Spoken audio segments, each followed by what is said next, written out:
Você já se sentiu julgada em algum momento por familiares e amigos por trabalhar com YouTube? Olá, gente! Hoje eu tô de volta para fazer um tipo de vídeo que eu não faço há muito tempo. Vídeo para responder as perguntas que vocês me mandaram lá no Instagram. Eu aproveito, inclusive, para pedir para você me seguir lá no Instagram, no @lerantesdemorrer. Aproveita e me segue lá também no TikTok. Quem sabe algum dia eu consigo criar um TikTok mais robusto, né? Porque por enquanto ele tá magrinho, tá esquálido. Ou então continua me dando apoio aqui no YouTube, porque por mim, pelo meu gosto, eu continuo fazendo só esses vídeos longos por aqui, né? Mas eu preciso da ajuda de vocês, dando audiência, dando engajamento, porque o YouTube tá cada vez mais terrível com essa coisa de distribuição de vídeos. Bom, mas enfim, vamos responder as perguntas que foram me mandadas lá no meu story do Instagram. Por exemplo, essa daqui da Sara, se eu já me senti julgada em algum momento por trabalhar com YouTube. Eu mesma já me julguei. Eu comecei mesmo, peguei sério no canal em 2015. Durante os primeiros anos, eu resistia em me identificar como uma YouTuber. Parecia vaidoso, tolo. E eu pensava, caramba, mas foi pra isso que eu estudei tanto. Fiz 2 faculdades, 2 cursos sérios. Eu fiz direito e fiz jornalismo pra depois virar youtuber. Mas com o tempo, eu perdi a vergonha. Foi o tempo que eu precisei pra me acostumar com a ideia. E foi o tempo que levou também pra essa profissão de youtuber e de influenciador ir se consolidando e amadurecendo. E hoje, se você para pra pensar, nós youtubers estamos virando veteranos da internet. Estamos virando tiozões da internet. E hoje eu tenho um orgulho tremendo de pensar que sou youtuber e eu, pequenininha, toda tímida, toda desengonçada na frente da câmera, pensei, não, acho que eu posso colaborar com alguma coisa e conseguir surfar um pouquinho dessa onda dentro desse nosso nicho de literatura. Hoje é uma coisa que me dá muito orgulho e entre os meus familiares e amigos também. Eu acho, né? Se tem algum parente que acha esquisito, que fala mal pelas costas, eu não tô sabendo. Mas também se tiver, eu também não tô nem aí. O Francisco perguntou: vou cursar Direito este ano. Fala um pouco do curso e como a literatura te ajudou nele. Eu não quero te desanimar muito, mas a faculdade de Direito tem bastante pouco a ver com o seu gosto pela literatura. Mas vai ser um grande choque, porque você vai perceber uma coisa que eu percebi. Eu entrei na faculdade com 17 anos, também gostava de ler. Um texto, no mundo jurídico em geral, textos escritos por advogados, juízes, professores de direito, eles não são escritos com a preocupação de serem gostosos de ler. Eles são cheios de jargões, são cheios de vícios de linguagem, repetições, cafonices, eles são mal escritos. É por isso que você, pessoa que não trabalha com direito, não entende nada quando pega um contrato, precisa pedir ajuda do seu advogado, porque eles são feitos mesmo para serem muito incompreensíveis. Enfim, eu não quero te desanimar com nada disso, mas eu tô te falando a verdade. Se alguém tivesse me dito isso antes de eu entrar na faculdade de Direito, talvez eu tivesse repensado a minha escolha. Mas no final das contas, a faculdade de Direito serve pra muitas outras coisas e valeu a pena pra mim, tanto que eu terminei, tá? Não tô te desanimando aí pra largar a faculdade, pelo amor de Deus. Ela serve pra te tornar um cidadão mais independente, uma pessoa que sabe operar melhor as engrenagens desse mundo complicado que a gente vive. Também vai te dar as ferramentas pra você entender alguns princípios super importantes: Estado de Direito, democracia, liberdade, direitos sociais, filosofia de maneira geral. A faculdade de Direito realmente amplia nossa visão de mundo. Vale a pena fazer, embora ela seja chata e difícil. Até hoje, qual foi o livro que você mais se identificou ou que você pode chamar de favorito?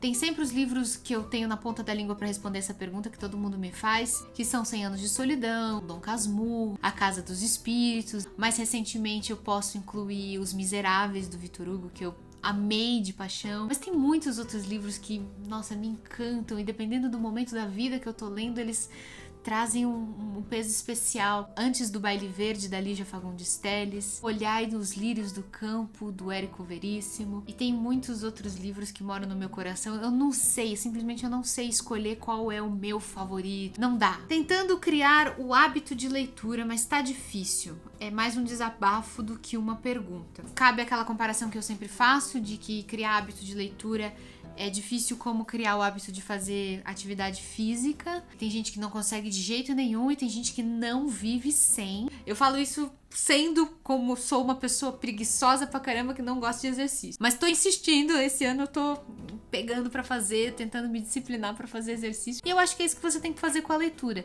Tem que se forçar um pouquinho, tem que criar uma rotina. Faz isso antes de dormir, faz isso no banheiro. Eu sempre falo isso, gente, não leva o smartphone no banheiro, porque além de ser nojento, que ninguém nunca passa álcool depois, é um tempo valioso que você vai perder passando um olho numa timeline qualquer, que você vai esquecer um segundo depois que você fechar a tela do celular. Pega um livro, você vai ler livros pra caramba fazendo isso. Faz isso no metrô, gente. Então pega esses momentinhos inúteis do seu dia e coloca a leitura neles, nem que seja 15 minutos por dia, 20 minutos por dia. Qual é a sua editora preferida? Pelo catálogo eu gosto muito da Antofágica, mas não é só porque eles focam nos clássicos, que eu amo, mas também porque eles têm um trabalho muito cuidadoso de ilustração, de projeto gráfico. Eu gosto muito da Companhia das Letras, com o foco que eles têm muito grande em literatura brasileira contemporânea. Gosto da Intrínseca, que já foca mais em literatura internacional. São livros que eu acho que estão num lugar entre a alta literatura, de arte e tal, que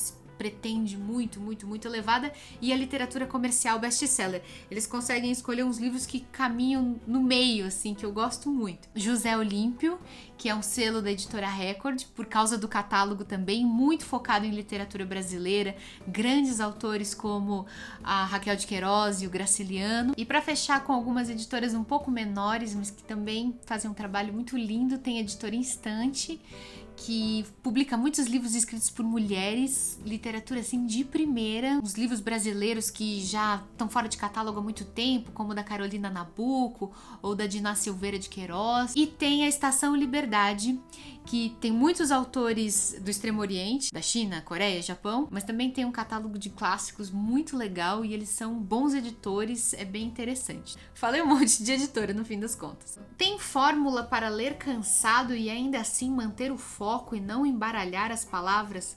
Puxa, infelizmente não tem. Quando a cabeça tá cansada, é isso que acontece mesmo. Como ler impacta na tua vida? Além de ser a minha profissão, que paga minhas contas, e eu sou obrigada a pensar nela desde que eu acordo até a hora que eu vou dormir. Além disso, a leitura me traz vários benefícios, que não é papo de autoajuda. A leitura torna o nosso raciocínio um pouco mais claro, a nossa capacidade de se expressar muito melhor, faz a gente escrever bem, faz a gente impressionar os outros com a nossa clareza, com o nosso vocabulário.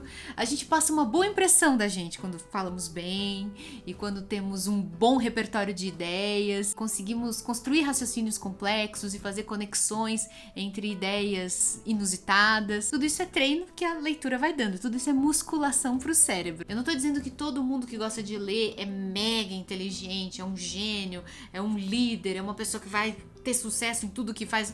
Não, a vida é muito mais complicada do que isso. Você também tem que ter inteligência emocional, tem que ter inteligência social, tem um monte de coisa no sucesso da vida que depende só de sorte mesmo. Então é isso, eu não vou dizer que leia muito que você vai ter sucesso na vida em tudo que você faz, que não é verdade, mas vai te ajudar em um montão de coisas. E também, no meu caso, pessoalmente, a leitura de ficção e boa literatura é algo que me ajuda a me tranquilizar emocionalmente, me ajuda a combater ansiedade, é uma coisa que me coloca um pouco em equilíbrio, porque eu me obrigo a me desconectar do que eu estou vivendo nesse momento para viver vidas alheias, e tudo isso me ajuda a relaxar um pouquinho quando a minha vida tá uma bagunça. Próxima pergunta: quais livros você sugere para escrever uma ótima redação para a AFA? O que é AFA? Academia da Força Aérea? Eu não faço a menor ideia. Mas, sem ser específico para esse vestibular que eu desconheço como é que funciona, um livro que eu sugiro para escrever redações de vestibular, redações do Enem e para escrever bem de maneira geral é um livro que me indicaram na faculdade de jornalismo. O processo é o oposto da faculdade de direito, onde todo mundo escreve para não ser entendido. Nas faculdades de comunicação, você escreve para ser entendido, para gostarem do que você está escrevendo. E um livro que me indicaram no primeiro ano, é um livro bem básico, é esse aqui, ó, é Para Escrever Bem. Ele é da Maria Helena e Maria Otília. Vale muito a pena. Eu vou deixar o link aqui embaixo. Se eu achar na Amazon, na estante virtual, eu coloco aqui embaixo. É um livrinho curtinho assim, não tem nenhum mistério, não é daqueles manuais enormes e tal. Ele nos ajuda a treinar o cérebro para usar as palavras precisas e exatas e não gastar tempo e espaço com redundâncias, palavras que não servem para nada. Os princípios básicos que todo jornalista conhece. Entre duas palavras, escolha a mais simples. Entre duas palavras simples, escolha a mais curta. A boa comunicação é aquela que é sucinta e não aquela que parece difícil, bonita, rebuscada, nada disso. Acontece de você sentir ressaca literária? Acredita nessa tal ressaca ou acha balela? Eu acredito muito em ressaca literária. Tem alguns livros que deixam a gente tão desgostoso com a vida que a gente fica sem estímulo pra ler mais nada. A única coisa que cura a ressaca literária é você pegar uns livros muito fáceis, muito gostosos. Por exemplo, pra mim, livros assim são os livros da Agatha Christie. Toda vez que eu tô meio bodeada da vida, com preguiça de ler tudo, não tô afim de nada, eu pego ali um livrinho de mistério da Miss Marple ou do Poirot e é sempre uma delícia, ajuda a relaxar e recarregar energia pra pegar depois um outro livro difícil. Mas enfim, pra você pode ser outro tipo de livro, vai vendo quais são esses livros fáceis, gostosinhos pra vocês lerem. Passeie pelos gêneros. Tem muita gente que lê sempre o mesmo tipo de livro. E não é à toa que daí enjoa, né? Que depois para de ler, sempre lê a mesma coisa. Sempre lê história de amor, sempre lê livro policial, sempre lê livro de guerra, de Segunda Guerra Mundial, vai variando. Por que você não lê livros que você nunca leu antes, de autores africanos? Pega um livro asiático pra ler. Você, homem, que só lê autores homens, como muitos fazem, pega uma mulher pra ler, pode ser incrível, pode ser uma visão de mundo que você nunca tinha visto antes, que vai te dar mais energia. Então existe ressaca literária, mas é fácil de curar, também não é assim tão difícil. Algum livro mudou sua forma de ver o mundo? Vários. Inúmeros. Todos os livros do Graciliano Ramos, O Grande Sertão Veredas, 100 Anos de Solidão. Literatura erótica te apetece? Não literatura erótica por si, sabe?